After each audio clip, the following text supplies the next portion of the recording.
50 বছরের চরিত্র রাতারাতি পরিবর্তন হয়ে যাবে এটা ভাবার কোনো অবকাশ নাই এবং তার লক্ষণও নাই। এটার জন্য একটা বড় সময় দরকার, যেই কারণে আমরা বলছি যে এই সরকার কিছু রিফর্ম করতে হবে। তো আমরা এখন ইলেকশন কমিশন রিফর্ম নিয়ে কথা বলছি।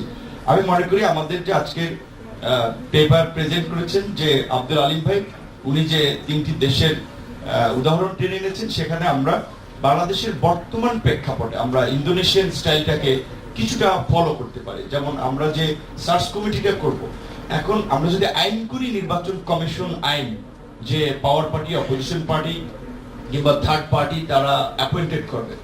এই সরকার তো আপনার নির্বাচিত সরকার না, এটা কিন্তু পার্লামেন্ট নাই যে তারা এই আইনটা পাস করতে পারবে। সুতরাং they have no authority to pass law. Next government এসে সেটাকে রেটিফাই করতে হবে। তার জন্য একটা নির্বাচিত সংসদ দরকার। তারা এই অন্তর্বর্তী সময়ের ডক্ট্রিন অফ নেসেসিটি থেকে তারা কিছু কাজ করতে পারবে। সেই জায়গা থেকে পাটোয়ারি ভাই যেটা বলেছিলেন, প্রেসিডেন্ট একটা অধ্যাদেশ দিয়ে এখন একটা নিউ সার্চ কমিটি করতে পারবে। সেখানে ইফতেখার সাহেব যেটা বলেছিলেন যে সামরিক বাহিনীর একজন থাকতে হবে, আর্মির বা জাজেস থাকতে হবে, সেটা কেন ইস্যুটা আসলো? তো আমি ওইখানে একটু কথা বলবো যে এই সার্চ কমিটিতে আমার দৃষ্টিতে, আমাদের দলের দৃষ্টিতে 5 থেকে 7 জনের একটা প্রতিনিধি থাকতে পারে। তারা কারা কারা হতে পারেন? যেমন বাংলাদেশের বিশ্ববিদ্যালয়গুলো ভাইস চ্যান্সেলর, কারণ তাদের কর্মকাণ্ড দেখে আমরা তাদেরকে একটা জাজ করতে পারি। সেখানে একজন অবশ্যই জাজ থাকতে পারে, যে বিকজ তাদের সম্পর্কে আমরা সহজে তাদের কর্মকাণ্ডের মাধ্যমে জানতে পারবো। সেখানে একজন জার্নালিস্ট থাকতে পারে, বিকজ তারা যারা কথাবার্তা বলছেন, যেমন সৌরভ ভাইয়ের মতো সাংবাদিককে আমরা চিনি কেন? আমি সে আমার দল করে না, আমিও তার সাথে কাজ করি না, তার যে সমাজের প্রয়োজনে তার যে ভয়েস, সেই কারণে কিন্তু আমরা চিনি। সো তার সম্পর্কে কিন্তু আমরা দেখতেছি দীর্ঘদিন ধরে, যে কারণে এরকম সাংবাদিক একজন প্রতিনিধি আমরা রাখতে পারি। আমরা সিভিল সোসাইটির একজন প্রতিনিধি আমরা এখানে ইনক্লুড করতে পারি।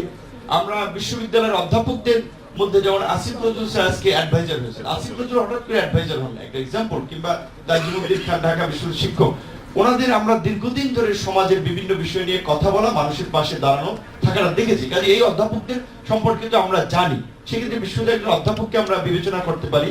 অবশ্যই সামরিক বাহিনীর এবং পুলিশ তার একটা বড় institution, law and order deal করে কাজ করতেছে। সেক্ষেত্রে আমরা সেটা পুলিশ প্রধান হতে পারে, কিংবা পরবর্তী র্যাঙ্কের একজন হতে পারে, পুলিশের একজন সদস্যকে এখানে ইনক্লুড করতে পারি, সামরিক বাহিনীর একজন সদস্যকে এখানে ইনক্লুড করতে পারি।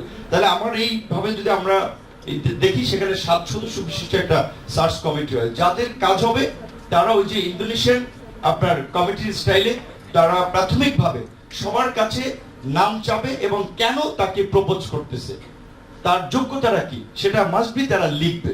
সেটার বেসিসে ওখান থেকে আমাদের যদি নির্বাচন কমিশন 3 সদস্য বিশিষ্ট হয় কিংবা 5 সদস্য বিশিষ্ট হয়, সেখানে দ্বিগুণ কিংবা 3 গুণ সংখ্যায় একটা ফিক্স করা যেতে পারে। এবং সেটা নিয়ে রাজনৈতিক দলগুলোর সাথে, রেজিস্টার্ড পার্টিগুলোর সাথে আলোচনা করে যে তাদের এদের সম্পর্কে অবজারভেশন কি, তাদের সম্পর্কে কোনো আপত্তি আছে কিনা। দেন যদি আপনার 15 জনের মধ্যে কিংবা 21 জনের মধ্যে 10 জনকে ফাইনাল করা হয়, সেখান থেকে ইজিলি 3 থেকে 5 জনকে নির্বাচন কমিশন হিসেবে অ্যাপয়েন্টেড করা সহজ হবে। দ্বিতীয়ত, আমাদের যেটা বলছেন, ইতিমধ্যেই 50 বছরে নির্বাচন আইন ছিল না, নির্বাচন কমিশনের ফাংশনটাও আসলে ইন্ডিপেন্ডেন্ট ছিল না। সেক্ষেত্রে আমরা বলছি বিসিএস এর যেটা বিসিএস, বাংলাদেশ জুডিশিয়াল সার্ভিসে যেভাবে আলাদা ক্যাডার আছে, সেখানে ইলেকশন কমিশনের জন্য আলাদা ক্যাডার, এবং সেটা এই সরকারকে দিয়ে স্টার্ট করতে হবে। এবং সেখানে যারা অ্যাপয়েন্টেড পাবে মাস্ট বি তাদের কোনো পলিটিক্যাল লিগ্যাসি থাকা যাবে না। যারা নির্বাচন কর্মকর্তা, ডিসি কে দিয়ে রিটার্নিং কর্মকর্তা, এই পদ্ধতি পরিবর্তন করতে হবে। দ্বিতীয়ত, নির্বাচনটাকে 2 or 3 ডেজে করা যায় কিনা, সেটা ভাবতে হবে। এবং বিশেষ করে আমরা যেহেতু দীর্ঘদিন ধরে আলোচনা করছি দ্বিকক্ষ বিশিষ্ট পার্লামেন্ট কিংবা প্রপোর্শনাল রিপ্রেজেন্টেটিভ ইলেকশন, সেটাকে নিয়ে যদি আমরা একটু ভাবি, পার্লামেন্ট যদি দ্বিকক্ষ বিশিষ্ট হয়, তাহলে তো লাইক এখানে যদি 64 জেলা থেকে 64 জন সিনেটর নির্বাচিত হয়, সেখানে আরো 10 জন বিশিষ্ট ব্যক্তিরা মিলে 80 কিংবা 85 সদস্য একটা সিনেট থাকে, তখন তো আমরা যে কোনো অ্যাপয়েন্টেড আমেরিকাতে যেভাবে সিনেটর হিয়ারিং হয়, সেভাবে কিন্তু আমরা যদি নির্বাচনের পরে তাহলে কাকে আমরা নিয়োগ দিচ্ছি তাদের সম্পর্কে হিয়ারিং করে তার ডিটেইলস নিয়ে আমরা সেই সময় করতে পারবো। কিন্তু এখনকার প্রেক্ষাপটে আমার প্রস্তাবনা ওইটা ছিল।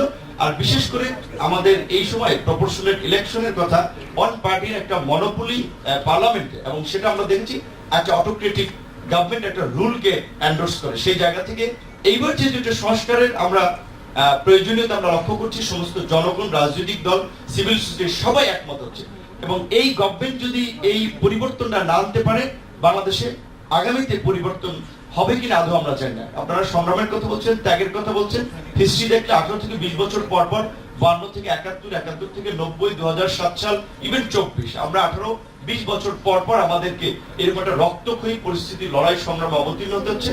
আমাদের দাবি আদায়, কারণ আমরা আর ওই দিকে যেতে চাই না, আমরা বাংলাদেশকে সামনে এগিয়ে নিতে চাই। তার জন্য সব রাজনৈতিক দলগুলোকে দেশ জাতির বৃহত্তর স্বার্থে এই পরিবর্তনগুলোতে একমত হওয়ার আহ্বান জানিয়ে আজকের আয়োজকদেরকে ধন্যবাদ জানিয়ে শেষ করছি। আল্লাহ হাফেজ।